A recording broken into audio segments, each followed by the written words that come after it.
Welcome to this first of the Plus 20 forums, designed in part to celebrate FSC's 20th anniversary, but in part to tackle some of the beefy questions that bring us all together, which aren't just certification, but are to do with forestry. I'm here now to celebrate the 20 years anniversary of FSC. 20 years ago, I worked with WWF in Denmark, and I remember sort of hearing about and seeing the first things around FSC. Saw an FSC certified forest, and to be very honest, I thought, wow, this is never going to amount to anything. But now being here, 20 years old, having 180 million hectares certified, having 30,000 certificates around the world, I think we've achieved a fantastic amount of success. In many countries, we have managed to shift the forest management paradigm. Forests are today not managed in the same way they were 20 years ago. We have achieved a lot in terms of making sure that nature is protected better, that people are better integrated, that we take care of the water resources inside the forest in many, many places, and I'm very proud of that. The communities, their pride. Being on FSC certification, their pride. We are convinced that FSC is a very good way to reduce poverty also.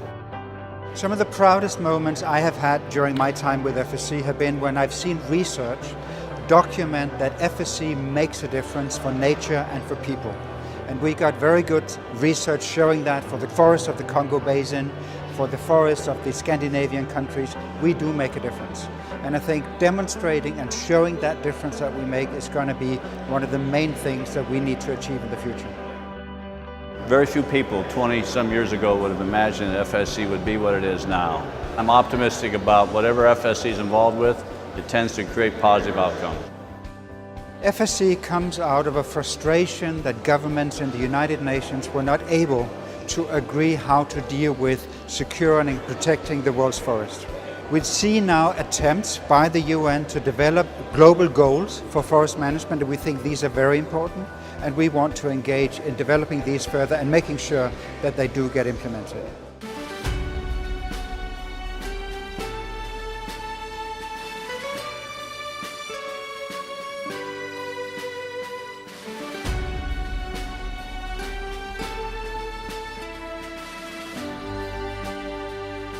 We are here tonight to celebrate a number of absolutely brilliant ideas.